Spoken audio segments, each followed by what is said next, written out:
तो देखिए, जैसा कि आपको मालूम है कि असिस्टेंट प्रोफेसर का जो जॉब है आपका, मेनली किस बात के लिए है? आपको यानी कि स्टूडेंट्स को पढ़ाना है, आपका टीचिंग का जॉब है। तो इसमें आपकी 2 बातें होनी चाहिए। आप स्टूडेंट को कब पढ़ा पाएँगे? जब आपका यानी कि किसी भी विषय पर बहुत अच्छी पकड़ होगी। पकड़ से मतलब है कि आपको उसकी इन डेप्थ नॉलेज होगी। जब आपकी नॉलेज बहुत अच्छी होगी, तो फिर ये है कि आप यानी कि उस विषय पर बहुत ज़्यादा आत्मविश्वास होगा आपको।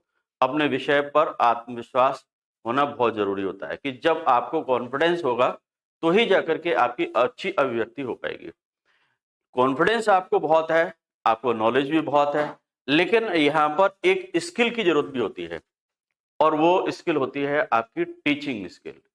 देखिए, कई बार ऐसा होता है, देखा जाता है कि बहुत सारे जो टीचर होते हैं, इनको बहुत अच्छी नॉलेज होती है और कॉन्फिडेंस भी है और देखा जाता है कि उनका कम्युनिकेशन स्किल भी बहुत अच्छा है। लेकिन फिर भी देखा जाता है कि बहुत चीज़ें उनके अंदर ऐसी नहीं है कि वो अपनी टीचिंग को एक अट्रैक्टिव बना पाएँ। यानी कि टीचिंग उनकी बहुत इफ़ेक्टिव हो। ये यानी कि कई बार कमियाँ देखी जाती हैं। तो ये आपका जो टीचिंग है, वो ऐसे नहीं आएगा कि सिर्फ़ यानी कि आपको को बार-बार हम आपको टिप्स दे दें या बता दें और उससे आपकी टीचिंग अच्छी हो जाएगी। ये तो खुद आपको करना पड़ेगा। आप तो ये मान के चलिए जैसे कि एक आपने स्विमिंग क्लास जॉइन किया, है ना? और वो आपको पर डे आप जाते हो क्लास में और वो आपको टिप्स देते हैं कि भई आपको यानी कि पानी में तैरना है, तो बोले ऐसे तैरना है, फिर ऐसे तैरना है और ऐसे तैरना है। ठीक है?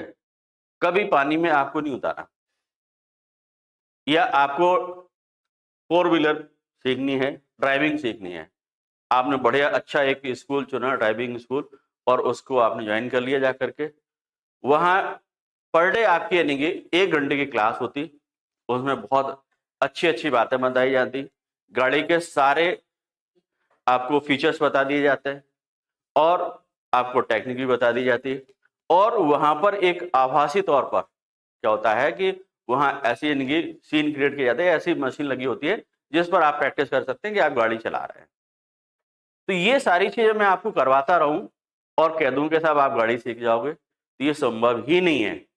इसी प्रकार से टीचिंग, मैं कितनी भी आपको टिप्स देता रहूँ कि आप ऐसे टीचिंग करेंगे, आप ऐसे टीचिंग करना चाहिए और ये टीचिंग का बहुत बेहतरीन तरीका होता है ना? ये टीचिंग मेथड बहुत अच्छी होती है। बिल्कुल यानी कि आपको सारी चीज़ें पता हो जाएँगी। लेकिन आप जब तक नहीं करेंगे, तब तक यानी कि आपको वो टीचिंग नहीं आएगी। तो इसका अभी से आप रेगुलर यानी कि प्रैक्टिस करना स्टार्ट करें। क्योंकि जब तक आप टीचिंग की प्रैक्टिस नहीं करेंगे, तब तक यानी कि ये चीज़ें आपको आ ही नहीं सकती। तो ये बिल्कुल आप अपनी इंटरव्यू को इफ़ेक्टिव बनाना है, वहाँ पर आपको मार्क्स लेना है, तो ये बहुत बड़ा पार्ट है और हर कैंडिडेट से वहाँ पर टीचिंग उनको करवाना ही है। मतलब वो चाहे यानी कि आपका कम टाइम मिले या ज़्यादा टाइम मिले, लेकिन ऐसा कोई भी कैंडिडेट नहीं होगा जिससे वो टीचिंग नहीं करवाएँगे। आपका 2 मिनट भी हो सकता है, 3 मिनट भी हो सकता है, 5 मिनट भी हो सकता है और हो सकता है कि थोड़ा और ज़्यादा चला जाए, वैसे संभावनाएँ ना के बराबर है। आपकी मान के चलिए कि 2-3 मिनट या 5 मिनट, इतना ही टाइम मिलेगा।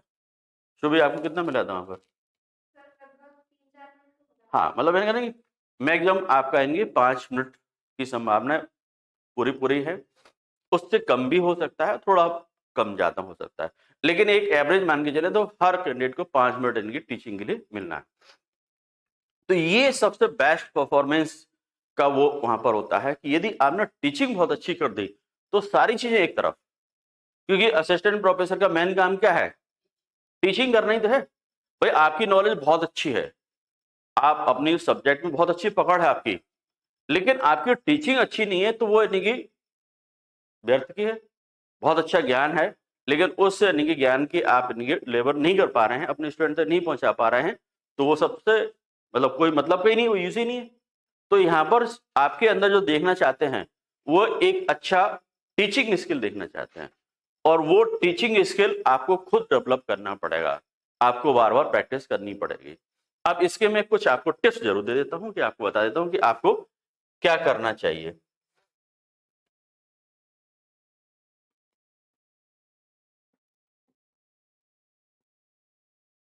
तो सब्जेक्ट में आपकी दो बातें हैं।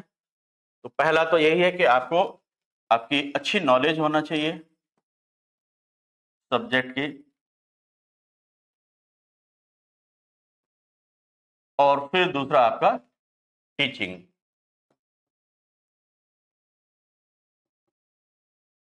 तो ये नॉलेज वाला पार्ट है, देखा जाए तो आपका पहले भी चेक हो चुका है, क्योंकि आपसे उन्होंने टेस्ट लिया था, उस टेस्ट को आपने पास किया है, तो आप इनकी उस स्थिति में पहुंचे। अब आपका जो वहां पर नॉलेज का टेस्ट होगा, तो मैंने बताया ना कि पहले जो आपने ज्यादातर चीजें की थी वो आपकी कैसी थी, थ्योरेटिकल चीजें थी, आपकी सैद्धांतिक थी। यहाँ पर आपके इंटरव्यू में जो आपका नॉलेज को वो चेक करेंगे, वो प्रैक्टिकली चीजें देखना चाहते हैं, व्यवहारिक तौर पर आप अपने विषय को कितना समझा था। और उससे भी ज्यादा यानी कि वो आपका देखना चाहते हैं सब्जेक्ट टीचिंग, क्योंकि एक असिस्टेंट प्रोफेसर में सबसे बड़ी जो क्वालिटी होनी चाहिए वो अच्छी टीचिंग। तो टीचिंग एक स्किल है एक्चुअल में। क्या है? टीचिंग एक स्किल है, एक कौशल है, और आपको ये मालूम है कि कोई भी स्किल जो है एक दिन में डेवलप नहीं होती है, उसके लिए आपको रेगुलर क्या करना पड़ेगा, प्रैक्टिस करनी पड़ेगी। अब आपको वहां पर जो टीचिंग का दिया जाएगा, उसमें तीन तरह के बोर्ड होते हैं। एक तो आपका ब्लैक बोर्ड, एक व्हाइट बोर्ड, और एक स्मार्ट बोर्ड। ब्लैक बोर्ड जिस पर आप चौक से लिखते हैं, मतलब जो ट्रेडिशन बेस चला आ रहा है। दूसरा आपका व्हाइट बोर्ड जिस पर आप मार्कर से लिखते हैं, और तीसरा जैसे कि ये स्मार्ट बोर्ड है, इस पर आप लिखते हैं। तो मुझे लगता है कि ब्लैक बोर्ड तो बिल्कुल भी शायद नहीं होगा, क्योंकि वो आपसे वहां अच्छा सूट वूट पहन के जाएंगे, आपसे चौक लेकर के आपको वहां घिसवा दें, आपका सूट खराब कर दें, या उनके ऊपर भी डस्ट आए, तो मुझे लगता है कि वो ब्लैक बोर्ड तो बिल्कुल नहीं होगा। ठीक है। अब स्मार्ट बोर्ड का ये है कि आपको को यदि अचानक मिल जाता है तो आप हक्के बक्के रह जाएंगे कि अब मैं कैसे इसको स्टार्ट करूं, और कैसे यानी कि उस पर टीचिंग करूं, कैसे उस पर राइटिंग करूं, ये सारी चीजें आपके लिए टिपिकल हो जाएंगी। तो ज्यादातर संभावना ये है कि आपको यानी कि व्हाइट बोर्ड मिलेगा। क्या मिलेगा? व्हाइट बोर्ड मिलेगा, और व्हाइट बोर्ड पर यानी कि आप मार्कर से लिखेंगे, तो ये यानी कि संभावना ज्यादा है। फिर भी इस बात की संभावना है क्योंकि आपकी जो NEP 2020 जो है, उसमें बहुत कुछ जोर इस पर दिया गया है। किस पर दिया गया है? आपका डिजिटल यानी कि एजुकेशन पर दिया गया है ना। तो जब डिजिटाइजेशन हो रहा है एजुकेशन का, और खास करके हायर एजुकेशन में तो ज्यादा ही उसकी उपयोगिता है, तो इसलिए संभावना ये भी है कि आपके MP के यानी कि जो असिस्टेंट प्रोफेसर के इंटरव्यू में शायद वो कहीं स्मार्ट बोर्ड रख दें, तो फिर आप यानी कि कैसे उसको फेस करेंगे। तो ये भी जरूरी है कि आप यानी कि इसकी भी प्रैक्टिस कर लीजिए। तो दोनों प्रकार के बोर्ड की आप प्रैक्टिस करके चले, आप यानी कि व्हाइट बोर्ड की भी और स्मार्ट बोर्ड की भी। अब इसमें आपको जब वो टीचिंग के लिए बताते हैं, तो आपसे ही वो पूछते हैं। आप जैसे यानी कि आपसे कहेंगे कि आप चलिए बोर्ड पे पढ़ाइएगा, है ना। तो जैसे ही आप यानी कि बोर्ड पर पहुंचते हैं, तो वो आपसे खुद ही पूछते हैं कि आप क्या पढ़ाने वाले हैं, या आप क्या पढ़ाएंगे। तो आपको एकदम से बहुत ज्यादा होशियार चंद ना बन जाए, क्या कि मैं तो कुछ ही पढ़ा दूंगा, मैं तो अपने विषय का विशेषज्ञ हूं, है ना। तो ये आपने बहुत बड़ी गलती कर दी। पहले गलती कैसे कर दी कि आपने अपनी अज्ञानता का परिचय दे दिया, क्योंकि कोई भी व्यक्ति सर्वज्ञ नहीं है। और दूसरा आपने एक बहुत बड़ी गलती जो कर दी कि सामने बैठे हुए जो मेंबर्स हैं ना, उनका ईगो हर्ट कर दिया। सबसे बड़ी गलती, मतलब ये बैठे हुए लोग हैं, इनको आप चैलेंज कर रहे हैं एक तरह से, इनडायरेक्ट वे में क्या कर रहे हैं, चैलेंज कर रहे हैं। तो आप बिल्कुल विनम्रता के साथ में, है ना। मैंने कहा कि बार बार इस बात को आप ध्यान रखें कि वो लोग आपके भाग्य विधाता हैं, उनको आप किसी भी तरीके से नाखुश ना कर दें अपनी बातों से।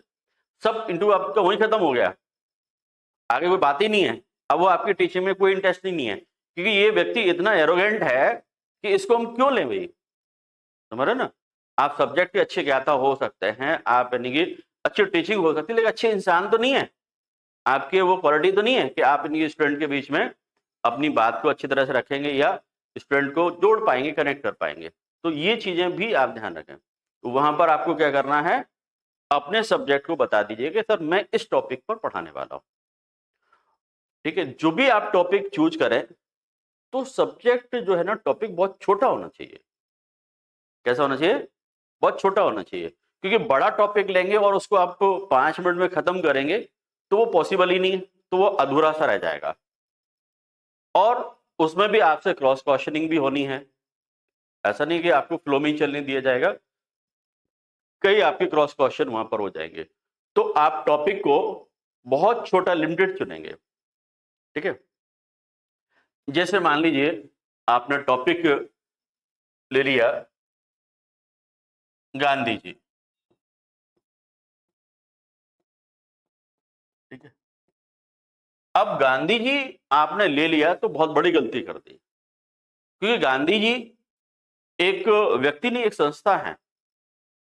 इन पर आप यानी कि रात दिन बोलेंगे तो भी खत्म नहीं होंगे, और यदि आप लिखना शुरू करेंगे तो आप बुक भी लिख सकते हो, तो इतना टाइम है ही नहीं है ना। तो आप यानी कि गांधी जी की किसी एक अवधारणा को ले लो ना। क्या?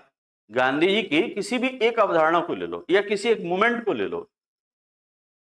वो मतलब ये है कि, या आप यानी कि लिटरेचर से रिलेटेड हैं तो गांधी जी की जैसे ऑटोबायोग्राफी ले लो। यदि आप मान लीजिए उससे हैं, सोशियोलॉजी से हैं, तो गांधी जी के समाज सुधार ले लो। या आप पॉलिटिकल साइंस से हैं तो गांधी जी के कुछ जो सिद्धांत हैं, जैसे उनका ट्रस्टीशिप का सिद्धांत है, वो आप ले लीजिएगा, है ना। या उनकी सत्य अहिंसा की नीति है तो उनका गांधी जी का सत्याग्रह ले लो आप। मतलब कोई एक छोटा सा पार्ट हुआ, या गांधी जी का राम राज्य ले लीजिएगा। तो जितना छोटा होगा उतना ही आप यानी कि ज्यादा अच्छी तरीके से कर पाएंगे। तो ये ध्यान रखें कि आप छोटा सा टॉपिक लीजिएगा, और जैसे ही आप टॉपिक स्टार्ट करें तो आप यानी कि उनसे ये नहीं बोलें कि मैं आपको पढ़ाने वाला हूं। क्या? कि मैं आज ये विषय पढ़ाने वाला हूं। देखिए, शब्दों की ही जादूगरी है और कुछ नहीं है। मतलब पहले तो ये आपने साबित कर दिया कि पढ़ाने वाला हूं, मतलब ये कि आप अपने आप को बहुत सुपीरियर मान के चल रहे हैं। आप क्या बोलेंगे? हाँ, मैंने उस दिन बोला भी था कि यानी कि आज हम यानी कि इस विषय पर चर्चा करने वाले हैं, और चर्चा का विषय ये है। ठीक है, फिर आप टॉपिक को लिखेंगे। अच्छा, इसमें दोनों चीजें साथ में चलेंगी, यानी कि आप लिखते चलेंगे और बोलते चलेंगे। इसमें यानी कि ऐसा नहीं कि बोर्ड पे आप लिख रहे हैं तो बिल्कुल शांत रहेंगे, नहीं। बोर्ड पे लिख रहे हैं उस समय भी आप यानी कि एक्सप्लेन करते चलेंगे, बोलते चलेंगे। इसका ये तरीका ये होता है कि जब आप बोर्ड टीचिंग करते हैं तो वहां पर आपका बोर्ड की तरफ भी यानी कि आपका रहेगा फोकस, और आपको स्टूडेंट की तरफ भी फोकस रहेगा। तो इसमें एक रेशियो होता है, कितना, कि आपको कितना रेशियो उसमें रखना है कि बोर्ड पर देना है, और कितना यानी कि टीचिंग मतलब जो स्टूडेंट से कम्युनिकेट करते समय उनसे आई कांटेक्ट करना है। तो लगभग यानी कि 60% जो होता है कि स्टूडेंट के सामने आप यानी कि कम्युनिकेट करें, उनसे आई कांटेक्ट करके बताएंगे। ठीक है, और 40% यानी कि लिख करके। लेकिन साइंस के सब्जेक्ट में थोड़ा सा रेशियो चेंज हो सकता है, जैसे मैथमेटिक्स सब्जेक्ट है तो वहां पर यानी कि बोर्ड पर ज्यादा हो जाएगा और यानी कि स्टूडेंट से कम्युनिकेशन का कम। लेकिन ऐसा नहीं है कि आप यानी कि पूरी तरह से बोर्ड पकड़ के रह गए हैं और बोर्ड को भरे दे रहे हैं, स्टूडेंट से कोई आपकी कनेक्टिविटी नहीं है, तो ये बिल्कुल भी इंप्रेसिव यानी कि टीचिंग मेथड नहीं माना जाएगा। आपको क्या करना है, स्टूडेंट के साथ में भी यानी कि कनेक्ट होना है, उनसे आई कांटेक्ट भी करना है, और बोर्ड्स पर भी उनको टीचिंग करना है। तो वहां पर चूंकि क्या है कि टीचर है, वो भी प्रोफेसर ही होंगे जो आपसे पढ़ रहे हैं बोर्ड में, तो वहां पर कोई ऐसा वर्ड आप यूज ना करते हैं स्टूडेंट समझ के, है ना, कि ये सामने तो बैठे हुए स्टूडेंट है। लेकिन आप इस बात को ध्यान रखिए कि वो स्टूडेंट नहीं है, वो सिर्फ आभासी स्टूडेंट हैं, समझ रहे ना। वो उस समय स्टूडेंट बने हुए बैठे हैं, स्टूडेंट नहीं वाकई। तो इस मर्यादा को भी आप इनके पढ़ाते समय बिल्कुल पूरी तरह से ध्यान रखेंगे। कई बार ऐसा होता है ना कि फ्लो में आ गए, हाँ सर, बिल्कुल आप उनको स्टूडेंट की तरह ट्रीट करने लगे, तो तो ये चीज भी हमें पूरी तरह से ध्यान रखनी है। ठीक है, क्या आपके साथ हुआ है सर? हाँ देखिए, हुआ नहीं, गलती हो गई। देखिए मैंने कहा ना कि वहां नॉलेज का तो कुछ है ही नहीं है, एक आपका जो एटीट्यूड है वो आपको देखना चाह रहा है। तो मैं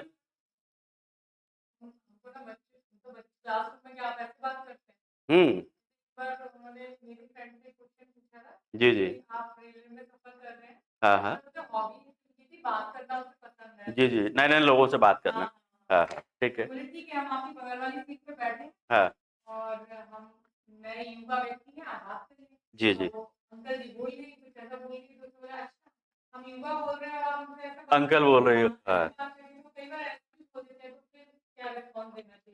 जी जी, बहुत बढ़िया।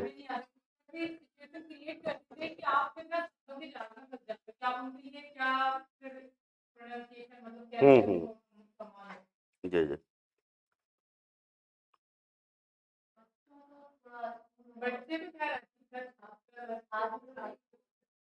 हाँ पहली बात तो ये है कि आपको बच्चे तो बोलना ही नहीं था कैसे भी, है ना, क्योंकि बच्चे तो कॉलेज में हो ही नहीं सकते। नहीं, पहली बात तो ये है कि बच्चे कॉलेज में नहीं आएंगे। बच्चों की एक बाल अवस्था होती है, फिर एक किशोरावस्था होती है। तो किशोरावस्था तो लगभग यानी कि वो स्कूल तक खत्म कर लेते हैं। अब यहाँ पर आते हैं वो युवावस्था में, तो यूथ होते हैं, यंग होते हैं। तो ये तो संबोधन बिल्कुल भी गलत है। कॉलेज के प्रोफेसर को बच्चा तो बोलना ही नहीं है। ठीक है, अब इसके बाद मैंने कहा ना कि जैसे आपने गलती कर दी कि आज बच्चों में आपको ये पढ़ाने वाला हूं, तो ये भी नहीं बोलना है कि मैं पढ़ाने वाला हूं। आपको क्या बोलना है कि हम इस विषय पर चर्चा करने जा रहे हैं, है ना, और इसमें हम एक दूसरे के साथ सहभागी होने जा रहे हैं। ठीक है, तो सहभागी इसलिए क्योंकि वो पार्टिसिपेंट स्टूडेंट का भी चाहिए होता है, और टीचर तो फिर टीचर है ही, उसमें टीचिंग करने जा रहा है। तो ये चीजें नहीं कि आपको ध्यान रखनी है। बस मैंने कहना कि आपने कहीं ऐसी कोई गलती कर दी तो कितना भी आप अच्छा पढ़ाते रहेंगे लेकिन उनका ईगो हर्ट हो गया आप पर। ये चीजों को सबसे इंपॉर्टेंट देखना है। पढ़ाने में यदि थोड़ा कम ज्यादा हो जाएगा तो चलेगा, लेकिन ये आपने ये छोटी छोटी चीजें हैं, इनमें गलतियां कर दी तो ये बिल्कुल नहीं चलेंगे। और यदि आपकी सारी ये चीजें भी अच्छी है, आपकी सब्जेक्ट में बहुत अच्छी पकड़ भी है और आप बहुत अच्छा पढ़ा रहे हैं, तो वो सोने पे सुहागा हो गया। नहीं, तो इससे तो अच्छी कुछ बात है ही नहीं, सब कुछ वेल डन। और मुझे लगता है कि ये सबसे इंपॉर्टेंट पार्ट होता है असिस्टेंट प्रोफेसर के लिए। तो वहां पर आपको टीचिंग में ये ध्यान रखना है कि अब आपको करना क्या है। सबसे पहले आप अपने टॉपिक का नाम लिख दीजिएगा, है ना, जो भी आप विषय ले रहे हैं, और उस विषय को आप अंडरलाइन कर दीजिएगा। जैसे चलिए मैं ले लेता हूं,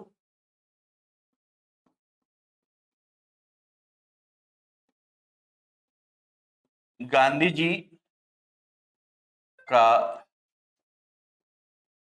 न्यासिता, यानी कि इसको ट्रस्टीशिप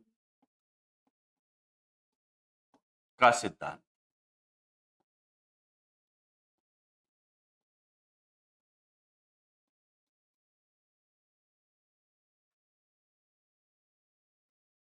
ठीक है,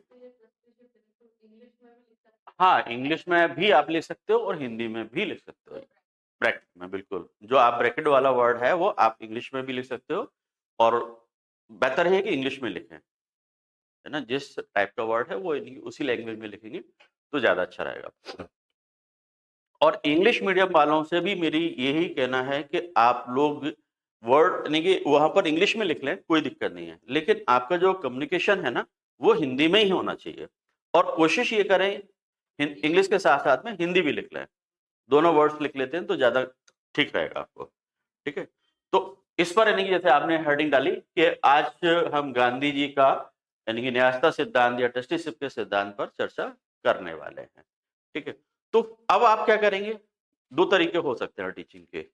एक तो क्या डायरेक्ट आप उनको पढ़ाना स्टार्ट कर दें, ठीक है, या फिर यानी कि आप क्या कर सकते हैं कि कोई अच्छा वहां पर आपके पास में वो फैसिलिटीज नहीं होगी, है ना, तो इफेक्टिव बनाने के लिए जैसे आप वीडियो दिखा सकते हैं या किसी एक स्टोरी से रिलेट कर सकते हैं, वो चीज वहां पर नहीं होगी आपको। लेकिन वो पूछेंगे ना बाद में कि इसको आपको यदि और ज्यादा अट्रैक्टिव बनाना होता तो आप क्या करते? तो फिर आप बता सकते हैं ना कि गांधी जी का यानी कि हम कोई वीडियो दिखा करके या किसी स्टोरी से रिलेट करके या वर्तमान में जो चीजें हैं उनसे रिलेट करके फिर उसको यानी कि स्टार्ट कर सकते थे। लेकिन यहाँ पर आपकी मजबूरी है कि आप वहाँ ऐसा कुछ भी नहीं ले जा सकते क्योंकि आपको पता नहीं कि हमें क्या पढ़ाना है या किस तरीके से, ठीक है? और यदि लेके भी जाते हैं तो वो ठीक नहीं है। यानी मान लो आपने तैयार किया कि हमें गांधी जी को ही पढ़ाना है, तो गांधी जी की पिक्चर आप लेकर के जा रहे हैं वो भी ठीक नहीं है क्योंकि ये आपको मतलब एक तरह से गलत होगा, तो वो लेके नहीं जाना आपको। तो आप यानी कि वहां पर फिर स्टार्ट करेंगे। तो सबसे पहले एक गांधी जी की जो फिलॉसफी है, दो वर्ड्स को यानी कि एक गांधी जी की फिलॉसफी, खास करके इसको, तो गांधी जी का जो जीवन दर्शन है या उनकी जो मेन थीम है उससे आप स्टार्ट करें, फिर इनके ट्रस्टीशिप पर आ जाए कि गांधी जी का जो मौलिक चरित्र है वो किस पर आधारित है? सत्य अहिंसा पर है। तो सत्य अहिंसा को ही यानी कि आगे बढ़ाते हुए यानी कि उन्होंने ट्रस्टीशिप दिया। तो देखिए हर व्यक्ति का क्या होता है, एक व्यक्तित्व होता है, उस व्यक्तित्व को पहले ही आप यानी कि लाइन में उनको डिफाइन कर दीजिएगा, फिर उससे रिलेटेड जो भी चीजें आएंगी वो यानी कि उस सिद्धांत के थ्रू ही यानी कि रिलेट होंगी। जैसे आप कार्ल मार्क्स के बारे में बात करें, कार्ल मार्क्स तो सभी ने पढ़ा होगा, है ना? कोई भी नहीं है क्योंकि वो यानी कि इकोनॉमिक्स में भी पढ़े जाते हैं कार्ल मार्क्स, पॉलिटिकल साइंस में भी पढ़े जाते हैं, सोशियोलॉजी में भी पढ़े जाते हैं और लिटरेचर वाले भी पढ़ लेते हैं। तो कार्ल मार्क्स का यदि हम बात करेंगे तो वहां पर यानी कि वर्ग संघर्ष उनके थीम में है, यानी कि मूल जो है उनका क्या है, वर्ग संघर्ष है। गांधी जी की बात की जाएगी तो सत्य और अहिंसा की बात की जाएगी, तो उसी के आधार पर इंडियन ट्रस्टीशिप का सिद्धांत, मतलब इस तरह से आपको यानी कि अपनी बात को आगे बढ़ना है। तो जैसे जैसे बात आगे बढ़ती जाएगी उनको लगेगा तो आपसे क्रॉस क्वेश्चन करते जाएंगे, ठीक है? लास्ट में मतलब आपका खत्म हो जाता है या वो बीच में भी टोक सकते हैं कि ठीक है रहने दीजिए, नहीं तो और जैसे आपका टॉपिक पूरा फिनिश होता है तो आप लास्ट में क्या बोलेंगे? हम्म, आप बताएं ना।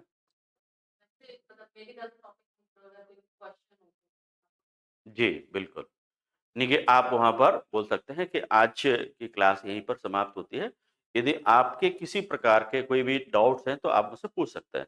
ये उस स्थिति में है जब क्लास यानी कि आप अपनी तरफ से फिनिश करने जा रहे हैं, वो बीच में ही आपसे बोल देते हैं कि ठीक है, तो फिर आपको बोलना है कि थैंक यू सर, धन्यवाद, ठीक है? और यदि आप सेशन को कंप्लीट कर रहे हैं तो आप क्या बोलेंगे कि आज की क्लास यहीं खत्म होने जा रही है, यदि आपके इस विषय से संबंधित किसी प्रकार के कोई भी डाउट्स है तो आप मुझसे पूछ सकते हैं, ठीक है? वो कहेंगे फिर ठीक है आ जाइए, तो आप थैंक यू फिर भी बोलना है आपको, थैंक यू बोलना ना बोलें, ये छोटी छोटी चीजें हैं, कहाँ थैंक यू बोलना है, कहाँ सॉरी बोलना है बहुत जरूरी होता है क्योंकि ये थैंक यू और सॉरी बड़े अच्छे वर्ड है ना? आप चाहो तो उसको यानी कि हिंदीकरण भी कर सकते हो, धन्यवाद भी कर सकते हो, ठीक है? लेकिन ये चीजें उसमें मानी जाती है कि एक अच्छा इंसान भी है ये सारी चीज़ें इसीलिए चेक हो रही हैं। तो ये पढ़ने पढ़ाना और ये सब कुछ हो रहा है वो आपके एक पर्सनैलिटी को ही तो चेक करना चाह रहे हैं, ठीक है?